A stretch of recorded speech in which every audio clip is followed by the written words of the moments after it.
మనందరికీ ఎంతో ఆశీర్వాదం. కుటుంబంగా దేవుని సన్నిధిలో కనబడతారు. మన కుటుంబములకు ఎంతో ఆశీర్వాదముగా దేవుడు సిద్ధపరుస్తూ ఉన్నాడు. ఇదే మన కీర్తన క్రమపట్టణంలో భాగంగా 51వ కీర్తన ప్రభు సన్నిధిలో మనం చదువుకుని ఉన్నాం. 51వ కీర్తన అంతా మనకు ప్రత్యేకంగా నేర్పిస్తున్నది మన అపరాధమును మనకు దేవుడు తప్పక క్షమించి మనల్ని ఒక నూతన విధానంలో ఉంచడానికే ఇష్టపడుతూ ఉన్నాడు. దానికి ముందు మనం చేయవలసినది ఆయన ఎదుట తప్పక ఒప్పుకొనవలసి ఉన్నది. హల్లెలూయా. ఒప్పుకొనుట అనేది కొన్నిసార్లు సిగ్గుగా ఉండొచ్చు, కష్టంగా ఉండొచ్చు, అంత సులువైన విషయం కాదు. కానీ తప్పక అపరాధి నీవైనప్పుడు, అతిక్రమం నీవు చేసినప్పుడు, నీ వ్యక్తిగతంగా ఎరుగుదు కనుక ఒప్పుకొనడమే ఎంతో శ్రేష్టమైనది. దేవునికి స్తోత్రం. దావీదు అలాగే ఒప్పుకొని దేవుని కృపను పొందుకొని అంటున్న మాటలు ఇదేమో మనము చదువుకొని ఉన్నాం.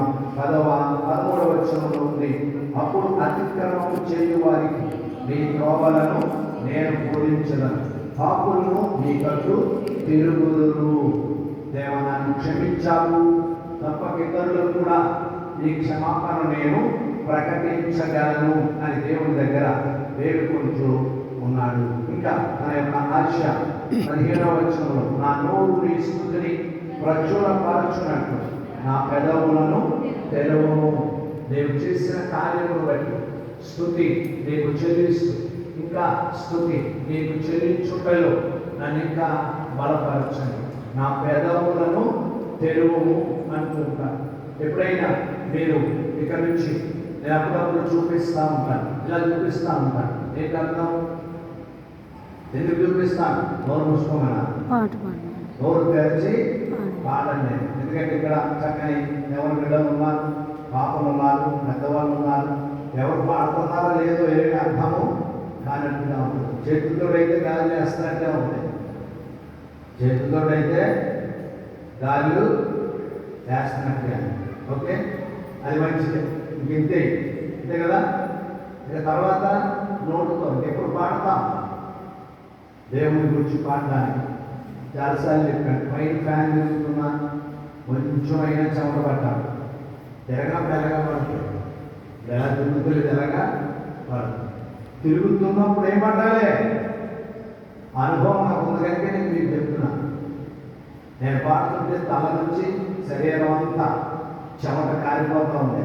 ఆ రోజుల్లో నేను వేసుకునే బట్టలు ఫుల్గా పోస్టర్స్కి సంబంధించిన బట్టలు, చిరుగుపోయిన బట్టలు వేసుకొని సరైన బట్టలు లేనివ్వండి. ఆ పరిస్థితి అందువల్ల పాట పాడేటప్పటికి పై నుంచి కిందకి చెమటలా కారిపోతుంది. ఏ పాట అయినా సరే పూర్తిగా A to Z, ఒక చరణం మొదలుకొని 7 చరణాలు, 8 చరణాలు, 9 చరణాలు ఎన్నున్నా పూర్తిగా బుర్రలో రాసుకొని ఇక పుస్తకం చూడడం అనేది ఏమీ లేదు. ఆ పాటలో ఇప్పుడు నేను కూడా పాడగలుగుతున్నాను. దేవుని మహిమకరంగా మనం ఉండాలి. దేవుని బిడ్డలు చాలామంది ఉన్నారు. మరి ఎప్పుడు మీరు పాడగలుగుతారు? దేవుని ఎప్పుడు మీరు స్తుతించగలుగుతారు? రేపు కాలేజీకి వెళ్ళిన తర్వాత ఇంకా వేరే చోటుకు వెళ్ళవలసి వచ్చినప్పుడు దేవుని మీరు స్తుతించుకోవాలంటే కొన్ని పాటలు మీ దగ్గర ఉండాలి. కొన్ని పాటలతో ప్రభువునందు మోకరించుకొని ప్రార్థన చేసుకొని దేవునితో ఆ ప్రత్యేక సమయాన్ని గడిపే అలవాట్లు వ్యక్తిగతంగా ఉన్నప్పుడు కావాలి. దేవునికి స్తోత్రం. అందుకే దేవునికి ఇష్టమైన బలి ఏమిటంటే విరిగిన మనస్సే దేవునికి ఇష్టమైన బలి. విరిగిన మనస్సు, మన మనస్సును నలగొట్టుకొనడం, మన మనస్సును విరగొట్టుకొనడం, మన మనస్సు దేవునికి అనుకూలమైనదిగా చేసుకొనడం. నీ మనస్సును వేరొకరు వేరగొట్టలేదు. అప్పుడప్పుడు కొంతమంది అంటూ ఉంటారు, నీ మనస్సును వేరొకరు విరగొట్టారు. కానీ నీ మనస్సును నీవే విరుగొట్టుకొని దేవునిని స్తుతించగలరు. అది దేవునికి ఇష్టమైన బలియాగం. ఈ లోకంలో బలు అర్పించడం, ఏవేమో చేయడం చూస్తూ ఉంటారు. బలి అంటే మనకు తెలుసు, ఒక జంతువు మీద మన దోషమును మోపి మనకు బదులుగా ఆ జంతువును ఆ యాగం చేయడం, బలి చేయడం. అయితే దేవుడికి ఇష్టమైన పని విరిగిన మనస్సు. కూడి వచ్చిన మనందరిలో ఆ విరిగిన మనస్సు తప్పక కనబడినప్పుడే మనల్ని బట్టి దేవుడు ఆనందిస్తూ ఉంటాడు. తప్పక దేవుని ఆరాధించుంటాడు, దేవుని ఘనపరచుంటాడు, దేవునికి మహిమకరముగా మన ముందుకు వెళదాం. నీ కటాక్షం చొప్పున సియోనుకు మేలు చేయి. దేవ విరిగి నలిగిన హృదయము నీవు అలక్ష్యం చేయం. దేవుని సన్నిధికి వచ్చినప్పుడు అవసరమైన ఈ హృదయం మనందరికీ చాలా అవసరమైనది.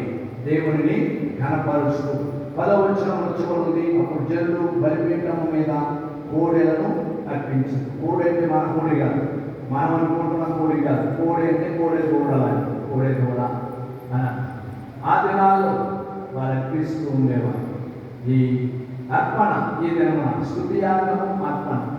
స్తుతియాగం అర్పించువాడు నన్ను మహిమపరుచున్నాడు అని ముందు కీర్తనలో చివరి భాగంలో మనం చూచాం. దేవుని సన్నిధికి వచ్చిన దేవుని ఘనపరుస్తూ ఆసక్తితో ఇంకా ముందుకు సాగుదాం. నీ పెదవులు ఏమవ్వాలి? తెరవబడాలి. దేవునికి మహిమకరముగా నీ పెదవులు తెరవబడాలి. పాడినప్పుడు ప్రభువునందు ఆనందించాలి. నిజంగా మీరు పాడుతున్నప్పుడు ఎవరైనా వీడియో తీశారనుకోండి, వీడియో తర్వాత చూసుకున్నాం అనుకోండి, అప్పుడు మీరు అనుకుంటారు, ఎందుకని నేనేమి పాడలేదు, అయ్యో నేనేమి పాడలేదు అని. ఇలాంటివి కొన్ని అక్కడక్కడ ఏవో మనం బలపరచడానికి చేసిన ఎవరికి వారు ప్రభువును కనపరుస్తూ ఉండడం. ప్రార్థన సమయంలోనికి మనం వెళ్తాం.